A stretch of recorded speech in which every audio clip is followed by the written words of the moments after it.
Hello, everyone, and thank you for joining us for the Enhancing Financial Clarity and Liquidity Management with PeopleSoft Cash Management webinar. My name is Katie Bull, and I'm the Business Development Associate here at Lear. Before we get into the presentation today, I just want to cover a couple housekeeping items. All attendees have been placed on mute for the duration of the presentation. If you guys have any questions, please submit them through the Q&A or the chat to speaker portal, which is located at the bottom of your screen throughout the presentation. We will have a Q&A section at the end that we will be able to answer all of the questions. And a recording of today's presentation will be sent out in a couple of days. And today's recording, as well as past Lear webinar recordings, are available on the Lear YouTube channel and lear.com. With that, I will turn it over to our presenters, Dayton and Alvaro. Good morning. My name is Al Sanson. I'm a partner and practice lead for our Treasury implementation services at Cash Management and Deal Management. I'm one of the founding partners of Lear. I'm Dayton Paul, Senior Consultant with Treasury Implementation Services. My specialties are areas of cash management, treasury, business process improvement, and change management. As far as Lear is concerned, we're an industry leader. We do more than just treasury workstation implementations, although this group's been working with this for more than 25 years with both finance and treasury experience. So we also provide strategic guidance through our Treasury Advisory Services practice, as well as our SAS practice of Strategic Advisory Services. We have a deep commitment to our clients, and we're used to working with all of our different various practices and modules. As far as the agenda is concerned, we want to get to the financial gateway with this presentation within PeopleSoft Financials, and from there to cash management and the reconciliation process, followed up with cash positioning, forecasting, and liquidity through the financials, and then, of course, the natural integration of automated accounting to general ledger integration. So the whole presentation has taken on a new meaning given the pandemic and where we are. So we really do want to address liquidity management as far as this presentation is concerned. With that, going into the financial gateway as a payment hub. The financial gateway really is the true central payment hub in cash management and deal management and financials, all financials. On the left-hand side, any module that's within PeopleSoft, like accounts payable, the treasury and cash management, accounts receivables, and third-party external as well, can go through the Fin Gateway as the central payment hub and be connected to all the financial institutions. Of course, we're showing in the graphic that there are different ways that you can connect securely through to the banks using the global standard formats. Right now, there's a push to go, of course, towards ISO 2022. Handling all the different payments through the financial gateway gives you that one central location of where is everything going. And as far as the financials module is concerned, you'll see later on as we walk through cash positioning, how it can all be reported on so you can have a better picture of your liquidity. This is just specific to the Treasury cash management modules, but you'll notice that on the left-hand side with banking, it really is all the modules that are within financials, be it payables, AR, but it's connected to the banks through by bringing in bank statements or acknowledgement files, leading to bank reconciliation. As far as cash management specifically, where we have cash positioning, and both treasury operational bank transfers and EFT transfers, and then as well as through deal management, it all comes down into the financial gateway, that financial central hub with communications to and from the bank, and then of course the treasury accounting being the one connector through the natural integration, be it payables or receivables or any other module, including externals, when Dayton's going to walk us through a little bit of the bank reconciliation piece. So the advantages, besides the formal payment formats like ISO, EDI, and SEPA, it is the main central communications hub to all of financials. So anyone with security access can go in and find out and see the status of their payments. Of course, there's enhanced security and there's a full audit trail. As you may know, banks are starting to look at secure APIs to get that even more real-time information. So you know exactly where you are, and there's no need now to go to all the individual banking websites to check your payment status when you can come to this one central communications hub.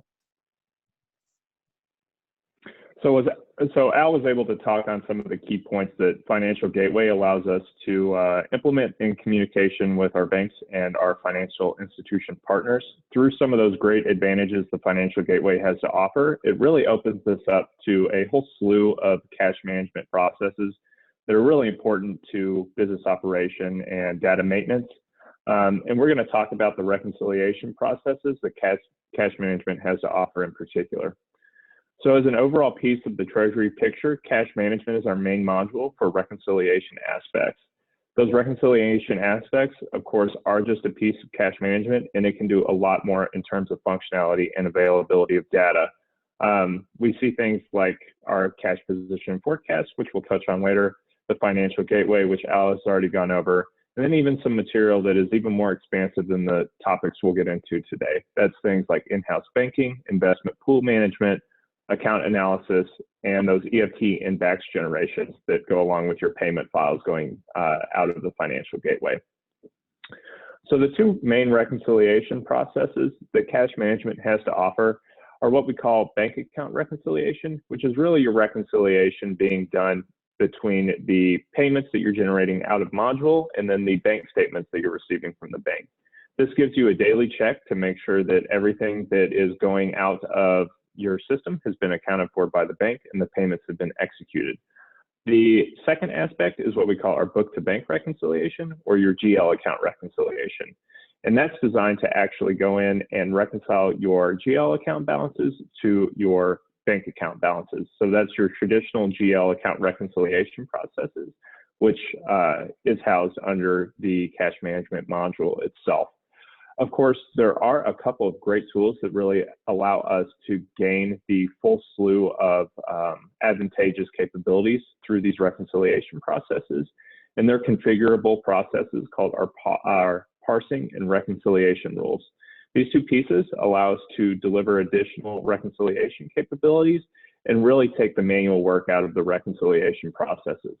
This helps us generate almost a fully automatic reconciliation process for our bank account reconciliation and our book-to-bank reconciliation.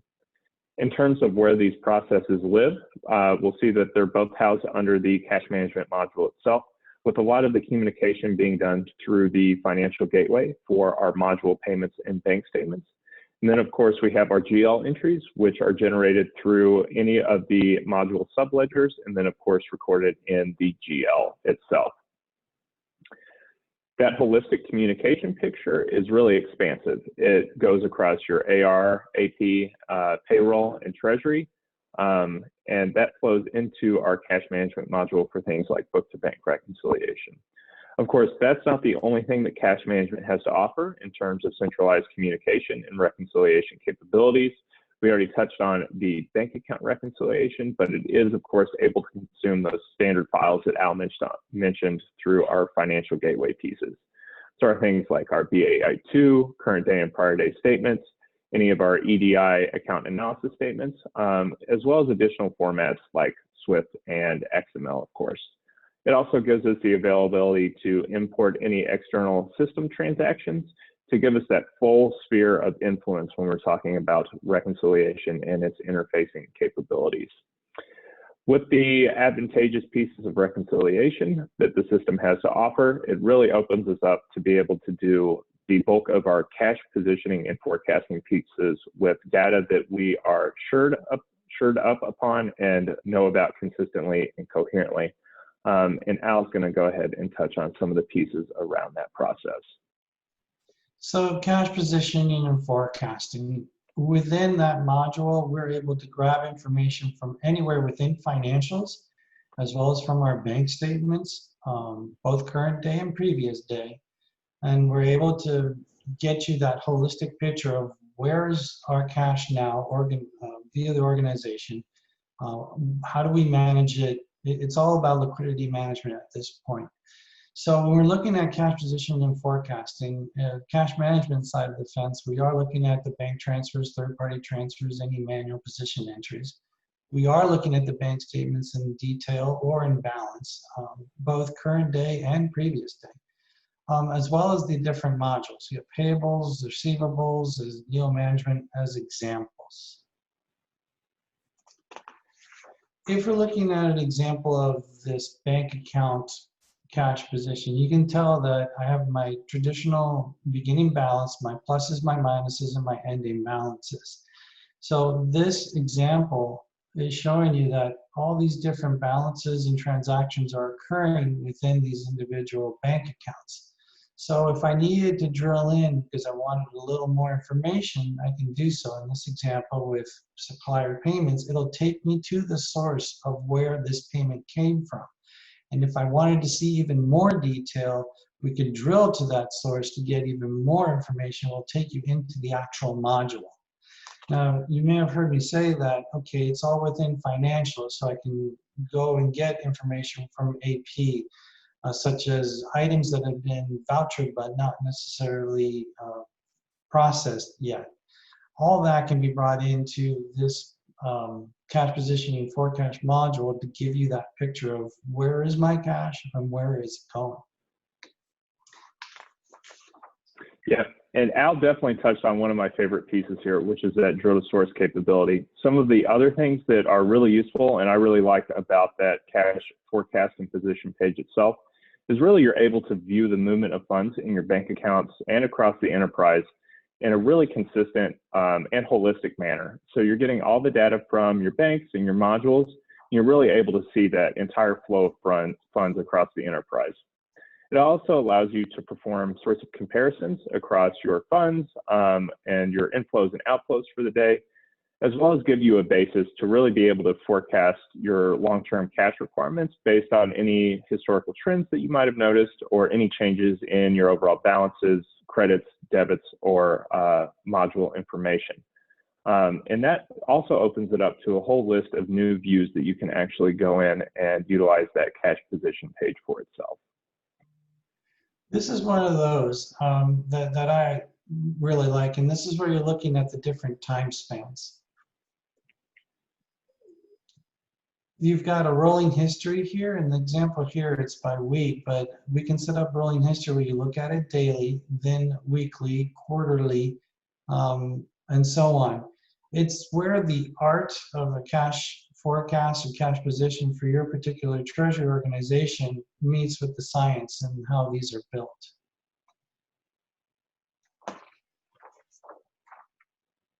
This is just another view of how we look at it from a business standpoint. The bottom line being that no matter how the data is there, you can slice and dice it however you wish.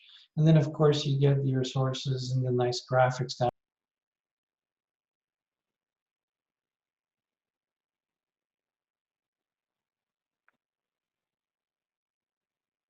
Yep, and then the final piece here is our variance analysis, where we're really being able to look at our differences between actuals and forecasted information. So we can see that maybe we were looking at having certain amounts in our supplier payments, around 276,000, but we actually had a 344,000.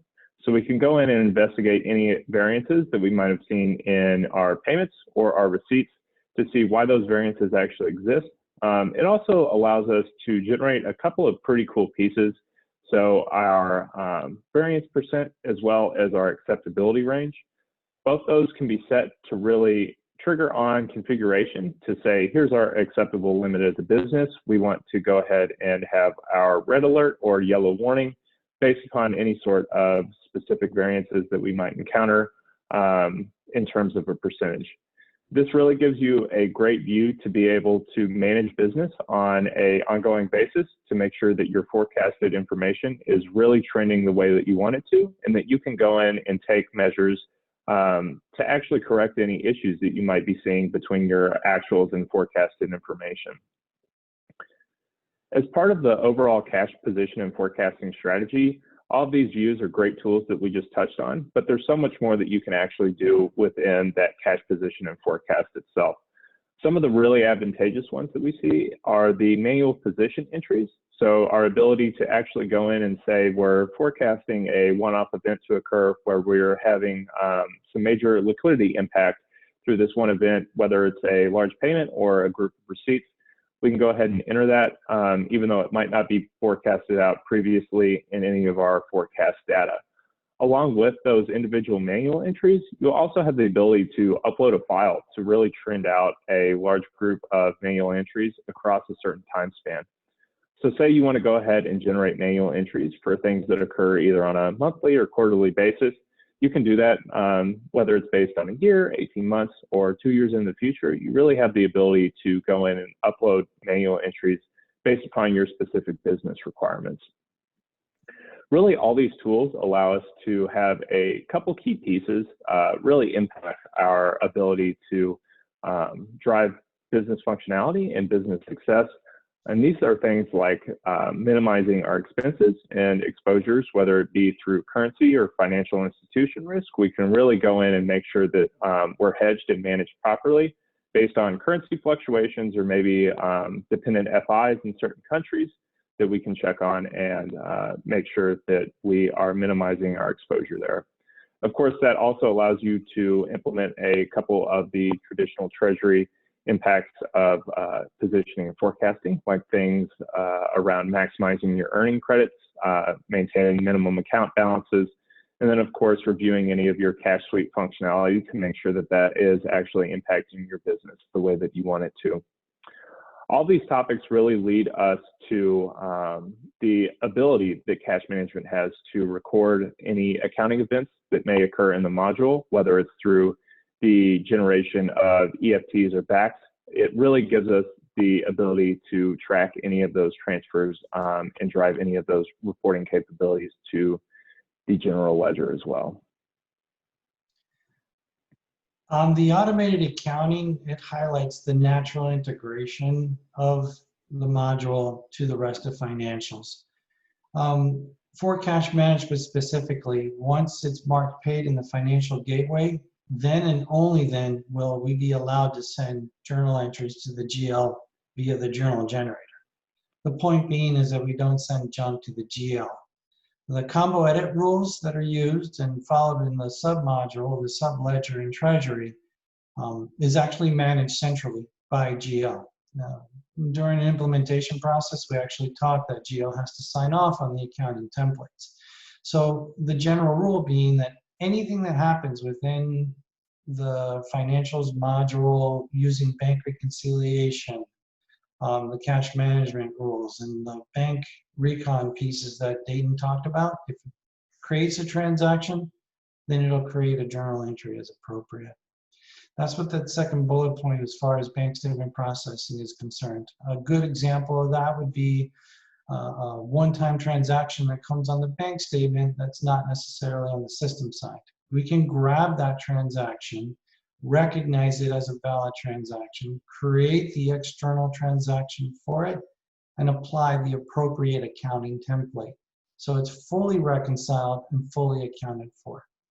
Again, accounting won't pass from bank statement recon or from cash management or deal management unless it fully passes GL combo edit rules.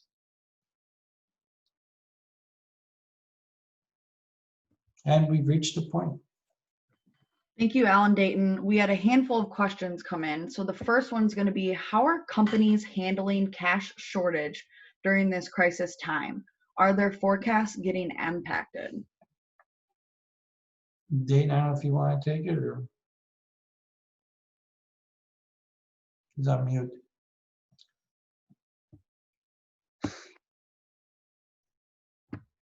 Hey, Dayton, we can't hear you.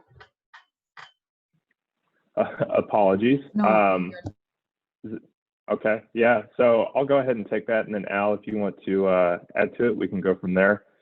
So companies are really handling these cash shortages on an ongoing basis because there is a big liquidity crunch right now. So we are definitely seeing those forecasts get impacted. And that's one of the nice things that the cash position and forecast worksheets have to offer is that on-fly capability to go in and actually update your forecasted information and make interventions within those pages themselves and within cash management to manage liquidity on a quick and ongoing basis. Because it is more important than ever to be able to do it quickly, especially in this time where I think almost everybody is seeing a liquidity crunch at this point. That and remote work as well. What we're starting to see on our side is that a lot of clients, whether implemented, if they're implemented, they're re-looking at the cash positions worksheets that they have, and we're helping them add to that design. There are other clients that we have through our other product lines and other practice groups, like our financials and cloud implementations and so forth, where they want us to, they may own cash management and they're starting to recognize, hey, I need that one central location where I can go to see what cash positions I've got at the bank so I can better manage liquidity. So we're starting to see folks interested in taking that software off the shelf and get it quickly implemented so that they have that. It's not so much, it's a pain in the, to go into all these different 6 or 7 different banks and downloading data or having to manipulate my Excel spreadsheets and have them gone off. It really does help speed up and automate the process once we get the cash positioning put in place, especially if you're going across all your financials or any external systems that you may have, and also seeing the financial gateway be a part of that. So it really does get to that critical liquidity management piece of the fence. Once another part of that tool, of course, is being able to do transfers once you have it in one place. So I hope that answers your question. Another question that came through is, can you intervene and initiate transfers from the cash position pages? In the last question I just answered, the absolute yes, you can. Once, typically, if you run a current day cash forecasting at 9 and then another one at 11, you may not necessarily want to wait till the evening or to allow automated processes to grab excess cash and move it for you, either to investments or to different business units that may need that cash. You can initiate a transfer directly from cash position or the cash forecast manager, as it's known. Thanks, Al. We have 2 more questions. Do you have to utilize all the PeopleSoft modules, or can you bring in external system data to the cash position? Dayton, you want to answer that one since I keep taking them all? Yeah, definitely. Yeah, so there is a great bit of functionality to be able to ingest external data sources, and not just through the manual position upload that we talked about, but actually taking those that information from external third-party sources, whether you're using different software for AP or AR. That data can be consumed through the PeopleSoft cash position and actually viewed through the cash position forecast and worksheets themselves. And the last question is, can you use multiple different payment formats in the financial gateway? Absolutely.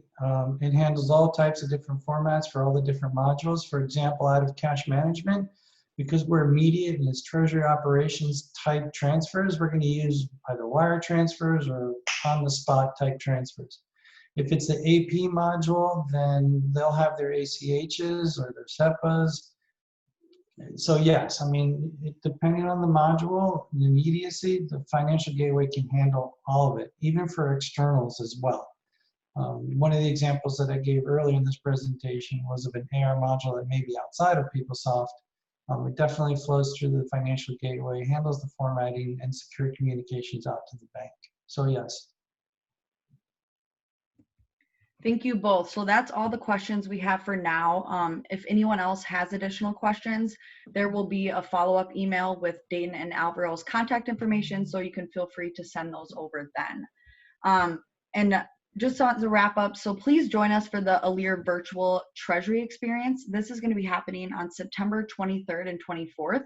Registration is going to be free, and there's multiple Alir Treasury sessions that are free to attend and are eligible for CTP and CCM credits through AFP. And in addition to the Alir Treasury experience, Alir has a data analytics survey to gather additional information on the future of Treasury. And we will be sending out the survey later in the webinar recording follow-up. There's also additional webinars that are going to be happening on a variety of topics. And this is during our Alir Learning Lab series, which includes lease admin, cloud security, PTF, and migrating to PeopleSoft OCI. And these are happening over the next couple months. So please visit Alir's website for additional details, and there's links to register there. And if you, as always, just please engage with Alir on social media. We have a ton of awesome content coming out weekly that we believe is informative for you guys to all enjoy. So thank you so much again for joining us today, and have a great rest of your day.